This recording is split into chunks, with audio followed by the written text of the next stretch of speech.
Assalamualaikum warahmatullahi wabarakatuh. Perkenalkan, nama saya Jolina Zahra dengan NIM 22129407. Pada kesempatan kali ini, saya dan teman sekelompok saya akan menjelaskan materi tentang tantangan Pancasila sebagai ideologi negara pada saat ini dengan mengungkapkan salah satu contoh faktual baik secara internal maupun eksternal, serta upaya agar ideologi negara Indonesia tetap pada marwahnya. Sebagai bentuk tugas dari mata kuliah Pendidikan Pancasila dengan dosen pengampu Ibu Huma Magriduni Koling, SPD MPD. Baik, langsung saja kepada materinya. Kemajuan teknologi dan era digital yang melanda dunia sekarang ini telah membawa berbagai perubahan bagi masyarakat. Kemudahan untuk mengakses berbagai informasi tanpa batas dapat dilakukan dengan mudah. Kejadian apapun yang terjadi di belahan bumi manapun dapat diakses dan diketahui dalam sekejap mata tanpa ada yang membatasi.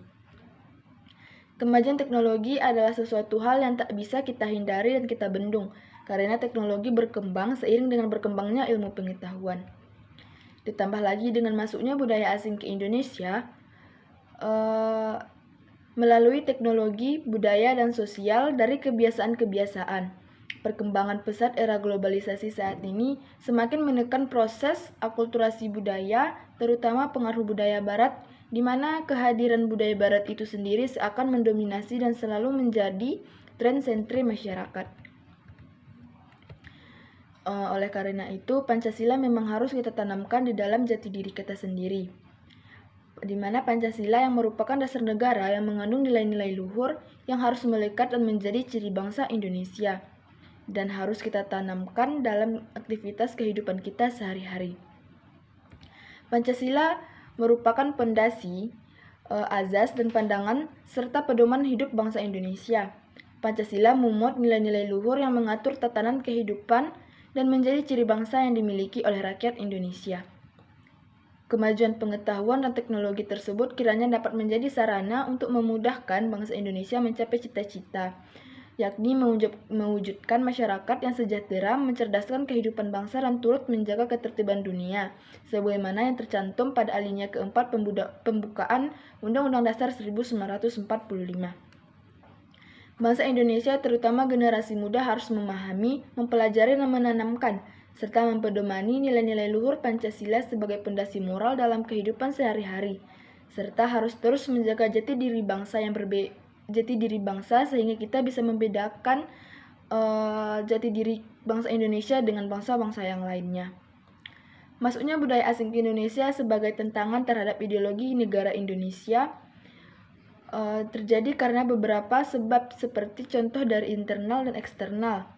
Secara internalnya, tantangan ini muncul karena beberapa faktor seperti kurangnya pemahaman dan kesadaran akan nilai-nilai Pancasila di kalangan masyarakat Indonesia. Selain itu, adanya kecenderungan untuk mengabaikan atau mengikuti tren budaya asing yang dianggap lebih modern dan menarik dapat mengganggu kesatuan dan integritas bangsa Indonesia sendiri. Nah, di sisi lain, tantangan ini juga terkait dengan sebab-sebab eksternal seperti perkembangan teknologi dan kemajuan media sosial yang memungkinkan informasi dan budaya asing masuk ke Indonesia dengan cepat dan mudah. Hal ini dapat menimbulkan ancaman terhadap identitas budaya Indonesia dan dapat memicu terjadinya konflik antar budaya. Sekian materi yang dapat saya sampaikan. Materi selanjutnya akan dijelaskan oleh teman saya, Balkis Sabrita. Terima kasih. Assalamualaikum warahmatullahi wabarakatuh. Perkenalkan, nama saya Balkis Sabrita dengan NIM 22016-016. Di sini saya perwakilan dari kelompok 1 akan membahas mengenai upaya yang dapat memperkuat pemahaman dan kesadaran akan nilai-nilai Pancasila. Untuk menjaga ideologi negara Indonesia tetap pada marwahnya, perlu dilakukan upaya-upaya yang dapat memperkuat pemahaman dan kesadaran akan nilai-nilai Pancasila di kalangan masyarakat. Salah satunya adalah melalui pendidikan yang menekankan pada pembentukan karakter bangsa yang kokoh dan mampu mempertahankan identitas budaya bangsa Indonesia. Selain itu, pemerintah dapat memperkuat kebijakan dan regulasi yang berfokus pada pengembangan dan pelestarian budaya Indonesia. Langkah ini dapat meliputi promosi dan dukungan terhadap seni, budaya, dan tradisi lokal serta upaya untuk mengurangi ketergantungan terhadap produk dan budaya asing. Tidak kalah penting, masyarakat Indonesia juga perlu pelaku aktif dalam menjaga ideologi negara Indonesia. Hal ini dapat dilakukan dengan menumbuhkan rasa bangga terhadap kebudayaan bangsa Indonesia, memperkuat kesadaran diri, dan menghindari pengaruh budaya asing yang tidak sesuai dengan nilai-nilai Pancasila. Dengan upaya yang sinergis dari pemerintah, masyarakat, dan seluruh elemen bangsa Indonesia, maka tantangan masuknya budaya asing ke Indonesia dapat diatasi dan ideologi negara Indonesia tetap pada marwahnya sebagai pedoman bersama dalam membangun bangsa dan negara yang maju dan berkeadilan.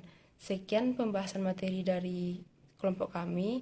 Mohon maaf jika ada kesalahan. Wabillahi taufiq walhidayah. Wassalamualaikum warahmatullahi wabarakatuh.